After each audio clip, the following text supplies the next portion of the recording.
game series have weathered the digital storms from the 8-bit to the current generation, but Square Enix's Final Fantasy saga has done that whilst remaining at the sharp end. Born on the Nintendo Famicom in 1987, it later became a stablemate of PlayStation with its arguable peak of popularity in Final Fantasy VII. The team behind this latest tale may have the most boring corporate finance name in existence, but this 16th entry is anything but. Show me who you truly are. Now, with the saga being anthologies, they have often changed story, era, characters, and this time the only clouds are in the skies. But the rich, vibrant characters, evocative medieval mixed with gothic art style, and strong leanings to magic, monsters, titans, and battles, the core elements are all here, with an eclectic mix of big personalities and even bigger hairstyles. Being a PS5 timed exclusive, we have only 2 modes to cover here, so no better place to start on what they are and how they differ. Much like the previous entry in 15, the game offers 2 modes at launch which are very similar. Graphics mode offers the highest image quality and the lowest frame rates, a 1440p base resolution improved with a contrast adaptive sharpening pass and upscaled that looks similar to FSR1 from AMD, or capped at a 30fps ceiling to reach 4K. The frame rate mode is self-explanatory. Similar to the light mode from before, this now offers a lower base of 1080p, which is then upscaled to 1440, but now targets a new ceiling of 60fps. This then also tries to improve the image quality further using that FSR1-alike pass, complete with a sharpening element. But the main issue here is the results are not always successful. The reasons are multiple, and one is that both options use a DRS solution, which can be abrupt. The graphics mode shifts its resolution between 2 levels, based on counts anyway, topping out at 1440 and then bottoming out at 1080p with nothing in between, which is where the frame rate mode tops out, but this can drop as low as 720p, again start from 1080 to 720. Now most often during exploration and cutscenes they are at their respective top levels, with all the story and conversation sections being capped at 30fps, no matter which mode. But these are often 1440p and sometimes 1080. But during the Titan battles with a mix of gameplay and almost Mortal Kombat like X-ray or fatality moves, these still target 60fps in that FPS mode and can then drop to 720p also, with all battles in frame rate mode just dropping straight to the lowest level as soon as you enter a fight, be it with a Titan or a Hornet. You can see that here as I slow it down. Once the UI shifts to combat mode, which is always rendered at 4K, the resolution drops from 1080 to 720p, but this can boost the performance quite significantly in some areas. On a 4K screen, this can be apparent in dense areas such as here, with lots of high frequency sub-pixel elements such as the trees, shrubs, grass, and thin distant objects, all becoming softer, noisier, and less stable. Now, exacerbating this, the sharpening pass is far too high, which creates large halos around many objects and emphasizes the shimmer and fizzle of that lower pixel grid. You can see this when moving the camera or as objects move around the screen. Now, even in the graphics mode, you will get some of this shimmer due to the TAA pass of the game's smoothing elements, then the FSR1-like pass trying to spatially upscale that and sharpen it. Finally, the game's lack of or low bitmap usage can create moire patterns in the middle to distant textures as they do not align to the game's output resolution at distance. At times, these all fight against each other during gameplay, but this affects the frame rate mode the worst, with the graphics mode often being at 1440p and therefore far more stable. The real-time cinematics and clearly the graphical highlight of the game itself, and due to the composition of these, the hand tailoring of these shots and that 30fps level, they are rarely affected by this, although the game has one more visual blemish that can be both a blessing and a curse. And I dare not turn a blind eye to their suffering any longer. So, atonement then, is it? Motion blur is a key tool in modern game engines. It can amplify a game's visual impact, improve motion, speed and quality. However, it needs to be balanced with many things, and one of those is frame rate and shutter speed. You see, motion blur in graphics is trying to emulate something that our brains and cameras do naturally, and that is to blend multiple frames or motion together. Think of it like a phenakistoscope or a flipbook from school. The faster the motion, the faster the shutter speed of the camera needs to be to keep that action smooth. Still photographers use shutter speed to get either a clean image of a fast moving object, such as a motorcycle on a racetrack, or a still image that portrays the speed within. A slower shutter speed provides this. Films and games are no different. They take or display many still images one after the other, which beyond a certain frequency or rate, your brain then sees as motion and fills in the blanks. But the slower the shutter speed, the greater an object's blur. But if the frame rate is faster, then the shutter speed should also be faster to mirror that. Here, the shutter speed is constant, and this provides per pixel motion blur and camera blur. But it's too low though for the 30 FPS mode, and also really for the frame rate. What happens is both the fore and background blur into each other. As the masking for occlusion is low, combined with that delayed mask, it creates heavy ghosting around character silhouettes as the camera spins, and that radial blur of the camera then blends this into the distant objects such as trees, along with a low pixel depth that it has, results in during combat and camera movement, the game can be both noisy and hard to see clearly. During stable shots and certainly the directed cutscenes, it works brilliantly, and I would not change it at all here, as it adds so much to the conviction that they have of offline renders. But herein lies the issue though, as I believe the motion blur has been built around this and then used or tweaked for gameplay, and they need to be treated very differently. The shutter speed needs to be increased in both modes to reduce the amount of velocity blur added, which would help significantly, but also increase the camera movement even more on this to reduce the radial blur or ensure that objects moving have more blur than the camera does, which would make it much clearer to play. An ideal would be adding an option to split the two off and have a slider from 0 to 10 that you can choose, but that is quite a bit of work. But an on-off switch would be far more realistic as a development choice and easier to patch in. As it stands during cutscenes, I love it. But during combat and moving the camera around, it's very hard to see your next enemy, and it can all add up along with the other visual blights to a title that can have a few issues on its image quality during gameplay. Now, counter to the resolution differences due to the faster frame rate the FPS mode offers, the issue here is actually slightly better than in the graphics mode, as you can see here with comparisons. This is due to the faster frame rate and therefore effectively faster shutter speed. Goblins. Get a point! From a visual perspective, the game is a stunner. The issues covered here are not to a level that ruins what is the best looking game from Square ever, in my opinion. From the artistic lighting and shadows, great quality character models, rich and vibrant worlds that ooze the sword and sorcery vibe magnificently. And within these elements that really drive home the strong impression it has on you. But before I get into that, let's close out the performance and those modes. Highlighting that the frame rate mode was a later priority, performance tuning often is during development, the changes between the two modes are some of the lowest I have tested in recent memory. LOD is the same, models, SSR, ambient occlusion. In fact, the only real changes I noted are the shadow cascades are of a lower resolution, as is the resolution range itself, and then all areas related to resolution within the render reduced, so object loses detail in the distance, and they can provide some small reductions that are invisible even in zoomed in shots. The game's use of cascaded shadow maps is the same, albeit much higher quality and the cascade resolution and filtering in the graphics mode over the frame rate mode, but they still cascade in and out between at least 2 to 3 cascades as you walk through the world.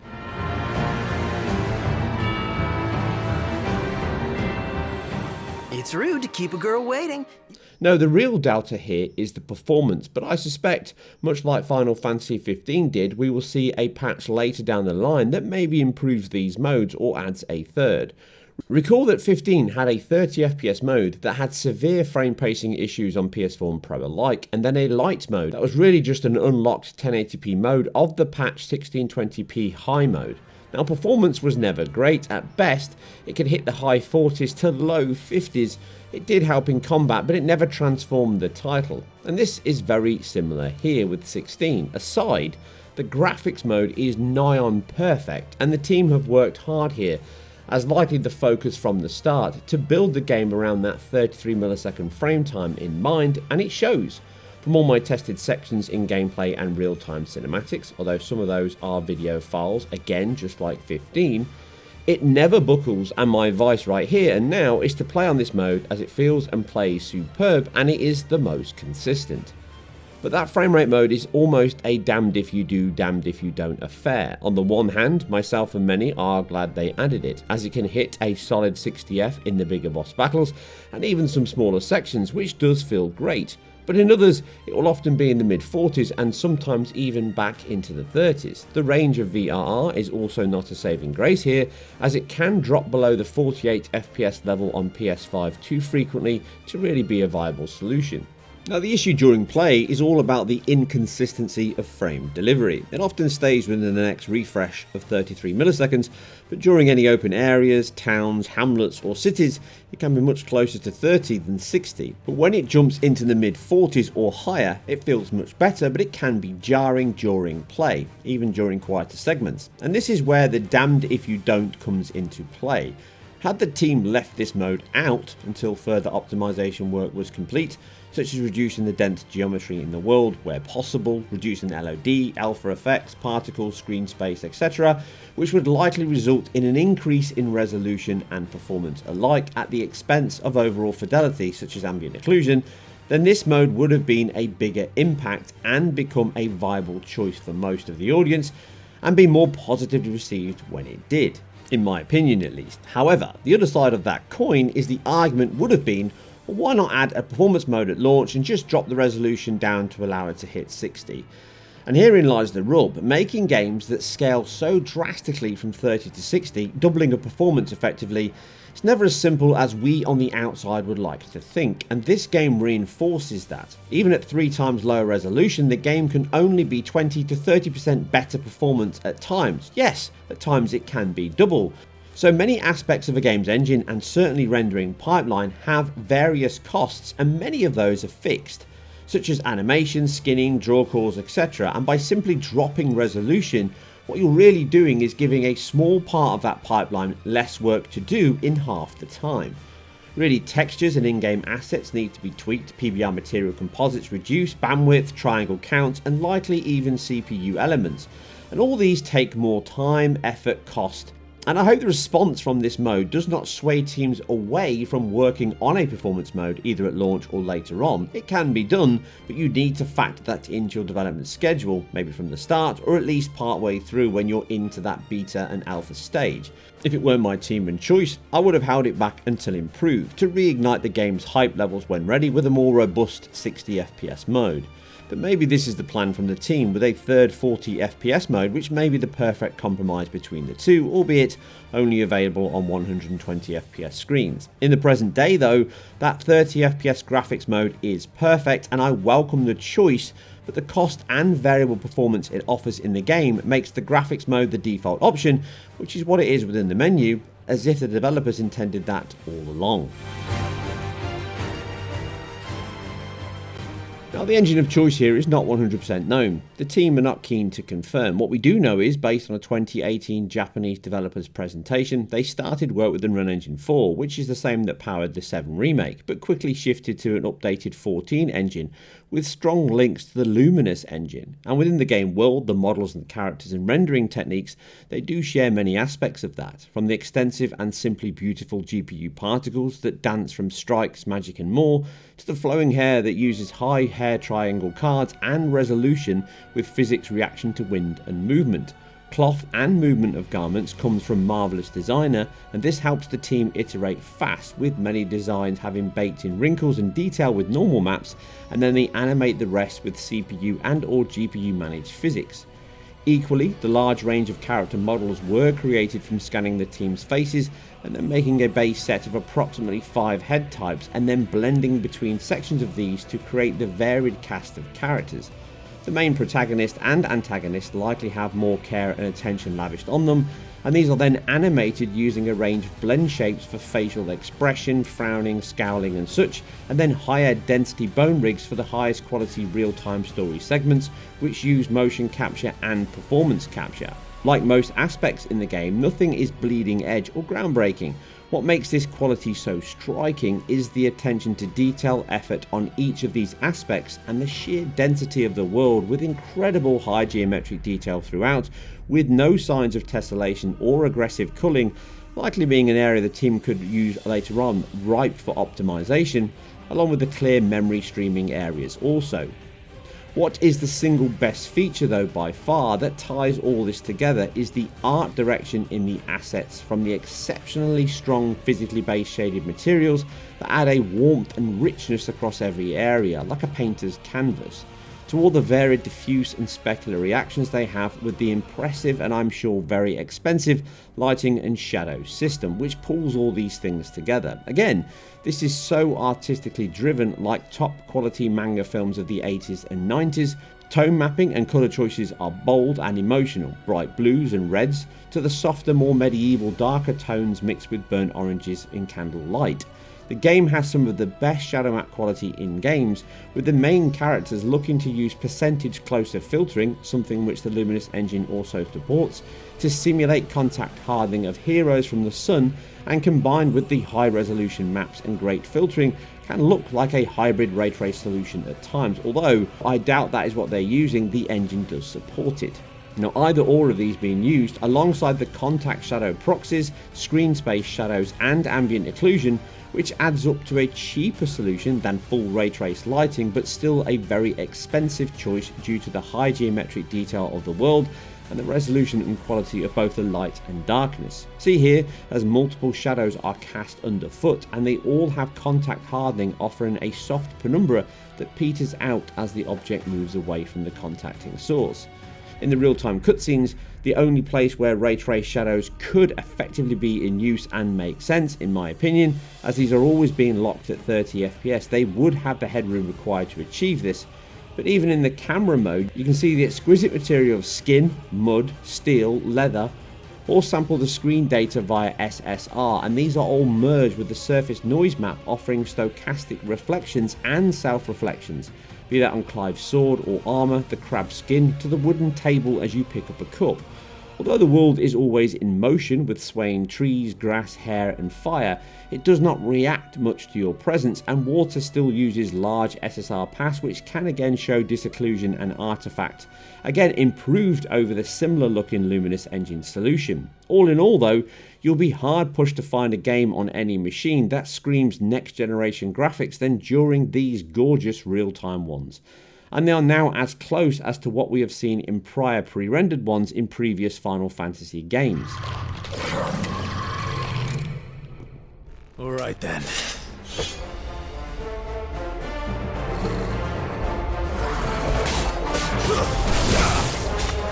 You know what to do. Give them all you've got, boys. Gameplay is never quite as good, as are the mixed levels of incidental conversations over the main story beats, but the consistency on the visual front is leaps and bounds above anything Square have released before, and is a blessing on the eyes and the ears alike, with classical Final Fantasy soundtracks within that will have you just listening to many sequences, be they a lonely walk or a big battle. The mood of these at times can be juxtaposed with the on-screen action, but they are always incredibly well composed and conducted, with the orchestral soundtrack adding that old school majestic feel that RPGs and certainly Final Fantasy titles deserve and require.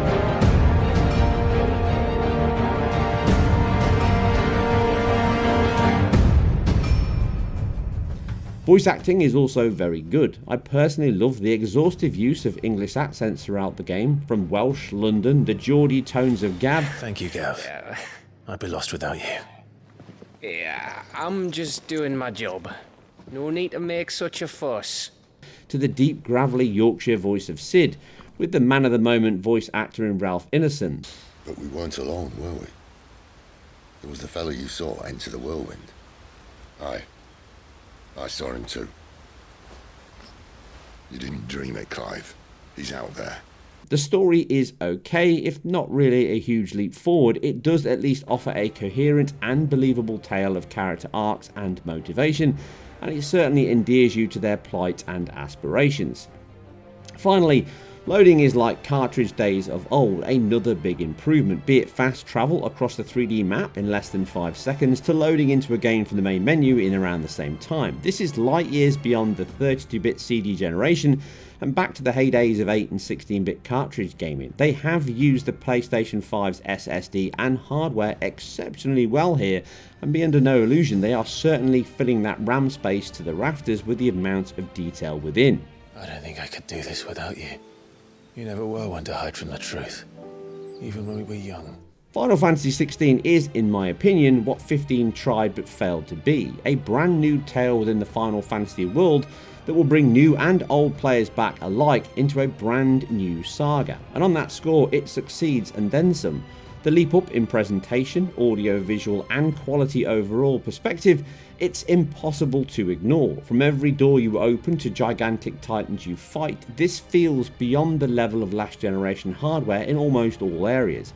I love the fact it always remembers it is a game, with brilliant pacing, many battles and variety within the locales, and a very high bar almost across the board. The lighting is the single most impressive aspect, with just awe-inspiring use of soft fennel light on characters and hair, to rich and grounding occlusion on objects and materials. The graphics mode is really the only choice here though, which is perfect in some ways, but the performance mode may be more of a distraction here than a benefit. That said, it does show that with more work and time, a more stable 60 or at least a locked 40 FPS mode could be more than viable with little compromises. But if you are fantasizing about a brand new adventure in this world, the default mode will certainly not disappoint. It's almost as if time had stood still. And that brings us to the grand finale of this Final Fantasy review. Remember, if you like what we do here on games, technology, pixels and all things performance related, then keep it IGN Performance Reviews. And you know what we'll do, we'll catch you on the next one.